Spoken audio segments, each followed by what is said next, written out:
boys and girls. Welcome back to science. I feel like it's been a while since we've done science together, but I'm so excited for what we're going to be learning over the next month. That's right, a whole month we're going to learn about this. We're going to learn about coding.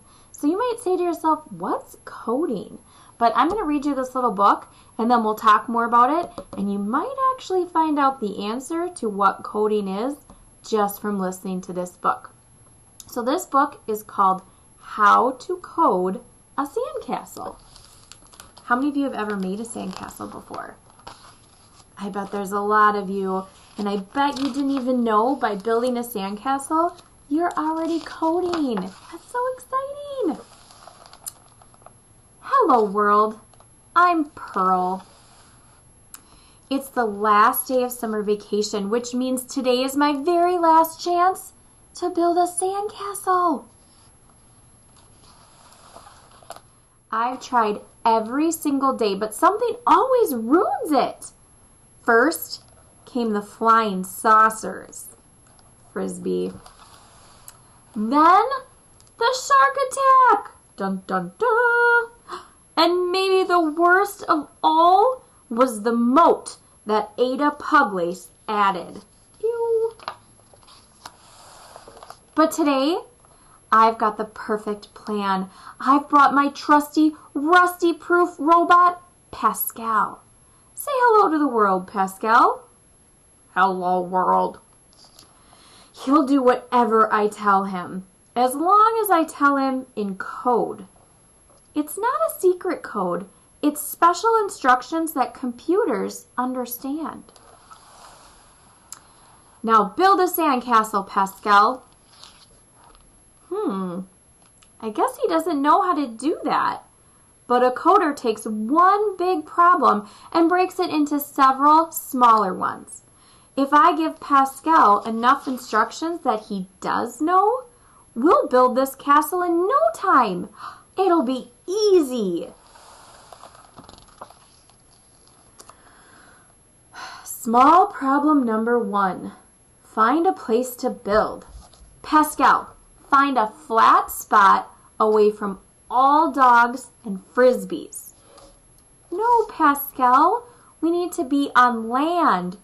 Too far. There's no sand here. Where did he go? He went to the parking lot. So she's realizing something. I guess I need to be very specific with my instructions. Pascal, find a flat spot on sand that isn't too close to the water. That's really specific. Why don't you think she wants to be by the water? If you said because it could wash away the sandcastle, you're right. This isn't as easy as I thought, but at least we have a place to build. Small problem number 2, gather up sand. Now we'll need a huge pile of sand. It's very important to tell Pascal everything in the correct sequence. That means in the right order. Fill the pail with sand, number 1. Number 2, dump the sand on our spot. Number 3, pat the sand down. Great job, Pascal. Now let's do it again. Fill the pail, dump the sand, pat it down. And again, fill, dump, pat. This is getting so boring. There must be a coding trick that I can use. Aha! A loop. When you need to repeat something in code, you can use a loop. Pascal, loop through the sequence. Fill the pail with sand, dump the sand on our spot, pat the sand down. And it just keeps going. It just keeps going. Fill, dump, pat, fill, dump, pat, fill, dump, pat. This still might take a while. I'm going to relax while you work. Fill, dump, pat, fill, dump, pat. It's a loop. It's a continuous circle of the same instructions. Uh-oh. I think that's big enough. Time for a break, Pascal. Holy cow. Look at that sandcastle. That's gigantic. It's massive. Small problem number 3. Shape and decorate the castle. Let's each find some fancy decorations and bring them back here. I've got seashells. What do you have, Pascal? That's way too big. You need to find something smaller. He got the lifeguard. Ah! We need something that isn't moving. Now we got a crab. Pascal, that's not ours. He stole a pacifier from a little baby. Maybe I need to give him better instructions. And if, then else should do the trick. If the item you see is small and doesn't move and doesn't belong to anyone, then bring the item back to the castle. Else, find something different. Perfect. We found a shell. Let's shape the castle and decorate. There they go. Now our castle is finally finished. Wait here. I'll be right back with some toys. Oh, what happened? The water, it washed it away. Are you ready to play? Oh no, what happened? Of course, it's high tide and our castle is all gone. Go ahead. You can't make a moat today. Wait, a moat? A moat would have protected the castle from the tide. If only I had thought of a moat earlier. It took half the day to figure out how to code a sandcastle. But hold on. I already wrote the code to build a sandcastle. I can easily use that code again. Number 1, find a building place. Number 2, gather up sand. Number 3, shape and decorate the castle. But we're not done. We've got a new problem. Small problem number 4, build a moat. I think a new sequence should solve this problem, and I know how to write one of those. Let's try. Number 1, dig around the outside of the castle. Number 2, fill the pail with sand. Number 3, empty the pail away from the castle. And we need to repeat that until we've gone all around the castle. I know another loop. Dig around the outside of the castle, fill the pail with sand, empty the pail away from the castle. And it's going to continue doing that until it finishes its sequence. Hooray! Our sandcastle is finished and safe from the ocean. Let's play. Hey, Pascal. Now that we know how to code one sandcastle, what do you think she's going to ask? Do you think she's going to ask him to do another one? Let's see. We can code an entire kingdom. Holy smokes. Return. The end. Oh, thanks for listening to my book, boys and girls. There's a reason that I read you this book. Like I said at the beginning, we are going to learn what coding is. So some of the things that were said in this book, so coding is what people use. They're called programmers. They're the ones who enter the code. And it's not just for robots. It can be for anything. How many of you have ever played a video game before?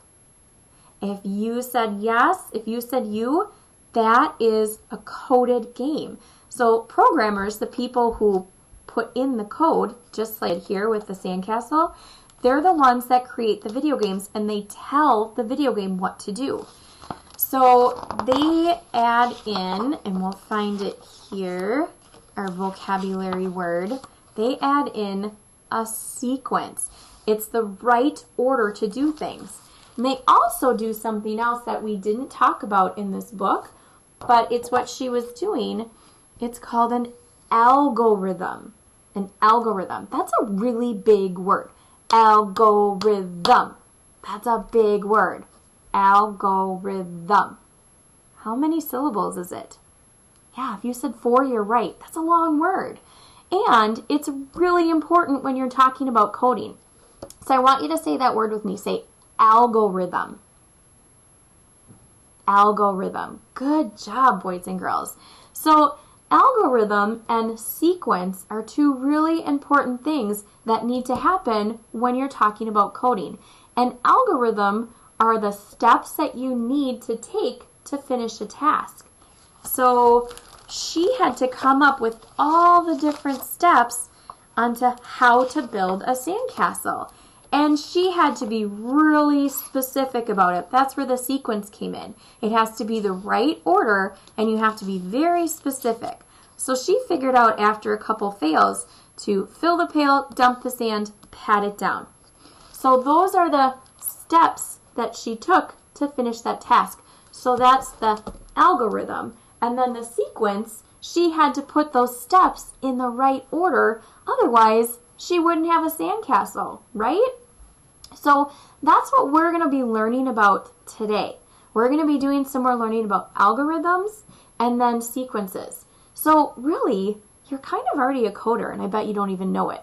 Because an algorithm, it happens every day. If you think about it, we said an algorithm are the specific steps you take to finish a task. Guess what? How many of you wash your hands? Oh, I hope everybody's hand went up for that one. If you wash your hands, you're doing an algorithm. You have to do specific steps, and you're doing it in a sequence because it has to be in the right order. You're doing both the things that we need to learn for coding. That's so exciting. You're already a coder.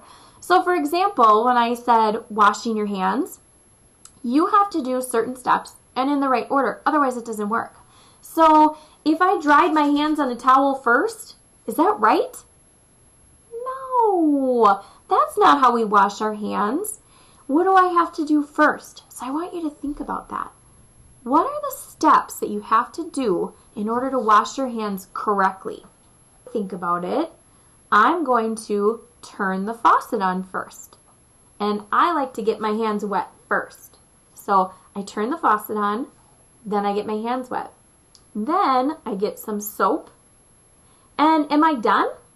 Then? Are my hands washed? No.